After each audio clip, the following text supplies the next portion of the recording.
Hello বাচ্চারা, আজ আমরা শুনবো শিকারি চিলের তাণ্ডব নামক গল্পটি। শুরু করা যাক তাহলে। জঙ্গলে প্রচণ্ড বৃষ্টি শুরু হয়েছে, আর সেই বৃষ্টি আস্তে আস্তে বাড়তেই থাকছে। এদিকে মিঠি পাখিও জঙ্গলে বেরিয়ে খুবই বিপদে পড়েছে। তার বাসাটিও ভেঙে গেছে, তাই সে জঙ্গলে এদিক ওদিক ঘুরতে থাকে। আরে, জঙ্গলের এই বৃষ্টি তো আস্তে আস্তে বাড়তেই থাকছে, আমাকে তো একটা কোথাও আশ্রয় নিতেই হবে। মিঠি পাখি যখন এসব কথা বলতে থাকে, সে দেখে সামনে একটি বড় চিল উড়ে উড়ে তার দিকেই আসছে। চিলকে দেখেই মিঠি সতে সতে গাছের একটি বড় ডালের পেছনে গিয়ে লুকিয়ে পড়ে। আর সে দেখে সেই গাছের কুঠুরিতেই একটি ছোট হলুদ রঙের টুনি পাখি বসে রয়েছে। টুনি পাখিকে দেখে মিঠি খুবই অবাক হয় এবং তার সাথে সেই কুঠুরির মধ্যেই চলে যায়। আরে ছোট ছানা, তুমি এখানে কি করছো? তুমি জানো না এই এলাকাটা কতটা ভয়ঙ্কর? আসলে আমি বৃষ্টিতে খেলা করছিলাম আর বুঝতে পারিনি আমি আমার বাসা থেকে এতটা দূরে চলে এসেছি। আমি তো আর বাড়ি ফিরতে পারছি না। ঠিক আছে ছানা, এখন তুমি আমার সাথে চলো, বৃষ্টি থামলে তোমার বাসা খুঁজে দেওয়া যাবে। এই বলে মিঠি টুনির সেই ছোট ছানাটিকে নিয়ে আকাশে উড়তে থাকে, কিন্তু সে দেখে সামনে সেই চিল আবার এসে তাদেরকে তাড়া করতে শুরু করেছে। কিছুটা ওড়ার পরেই চিল মিঠি আর সেই ছোট টুনির ছানাটিকে ধরে ফেলে আর উঠতেও থাকে।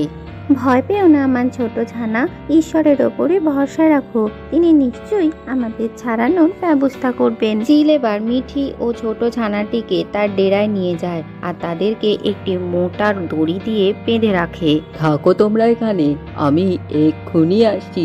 তোমাদের আজ রাত্রিরেই একদম মহাভোজ করে খাবো। পালিয়ে যাওয়ার কোনো চেষ্টা করবে না, যেখানেই পালাবে সেখান থেকে আমি ধরে আনবো তোমাদের।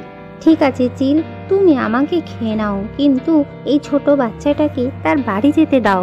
হ্যাঁ, আমায় ছেড়ে দাও, আমার মা আমার জন্য অপেক্ষা করছে। ছেড়ে দেবো? হা হা হা হা, তোমাকে খাওয়ার মজাই আলাদা। থাকো তোমরা এখানে, আমি এক্ষুনি আসছি। এরপর চিল সেখান থেকে উড়ে চলে যায়। চিল তাদেরকে ধরে নিয়ে এসছে দেখে পায়রা সেটি দেখতে পায় আর সেখানে এসে হাজির হয়। এরপর পায়রা মুখ দিয়ে ঠুকরে ঠুকরে কোনো রকমে সেই দড়ি কেটে ফেলে। আমি চিলকে তোমাদের এখানে ধরে আনতে ডেকে ফেলেছিলাম, ওর পেছু পেছু এসেছি, ও এখন এখানে নেই। চলো তোমরা আমার সাথে আমার বাসায় চলো। পায়রা এবার মিঠি আর টুনি পাখির ছানাটিকে তার নিজের বাসায় নিয়ে আসে। তোমাকে অনেক ধন্যবাদ পায়রা বোন, আমাদেরকে আশ্রয় দেওয়ার জন্য।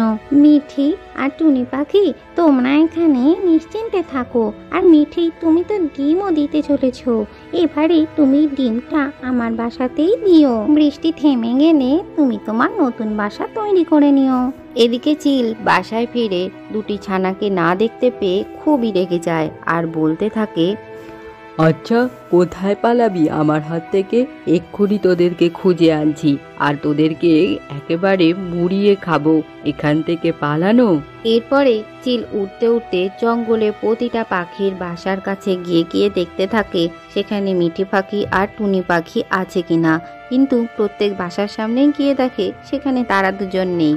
ঘুরতে ঘুরতে তারা পায়রার বাড়ির সামনে চলে আসে আর জানলা দিয়ে দেখে সেখানে মিঠি পাখি আর সেই টুনি পাখিও রয়েছে আর বলে, এই যে মিঠি পাখি আর টুনি পাখি, তোরা বাসা থেকে বাইরে বেরিয়ে আয়, নইলে কিন্তু আমি বাসা ভেঙে ফেলবো। আর পায়রাও সাথে রয়েছে, পায়রা তোদের সাহায্য করেছে, পায়রাকেও বের করে নিয়ে আয়, আজ তোদের তিনজনকেই খাবো।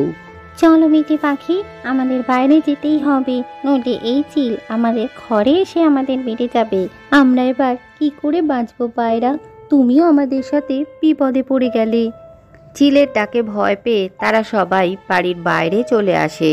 এরপর চিল কোনো কথা না শুনে তাদের ওপরে আক্রমণ করতে গেলে তখনই শকুন সেখানে একটি বড় লাঠি নিয়ে এসে চিলের মাথায় আঘাত করে দেয় আর চিলের মাথা থেকে সতে সতেই রক্ত পড়তে থাকে। আহা! কে মারলে আমার মাথায়? আমি তো চোখে কিছু দেখতেই পাচ্ছি না। এই কথা বলতে বলতেই চিল মাটিতে লুটিয়ে পড়ে। আর সেখানেই মারা যায়। এদিকে শকুন ছিল পায়রার বন্ধু, তাই সাহায্য করতে সে এগিয়ে আসে। অনেক ধন্যবাদ তোমায় শকুন দাদা, তুমি সময় মতো না এলে আমরা আজ কেউই প্রাণে বাঁচতাম না। তোমাকে অনেক ধন্যবাদ। আরে তুমি তো আমার বন্ধু, তোমার প্রাণ রক্ষা করা আমার তো কর্তব্য। ধন্যবাদ দিয়ে আমাদের বন্ধুত্বকে ছোট করো না। আজকের গল্পটি থেকে কি শিখলে বাচ্চারা? বিপদের সময় সবসময় সকলের পাশে থাকা উচিত। ভিডিওটি ভালো লাগলে চ্যানেলটিকে লাইক ও শেয়ার করে সাবস্ক্রাইব করে দিও।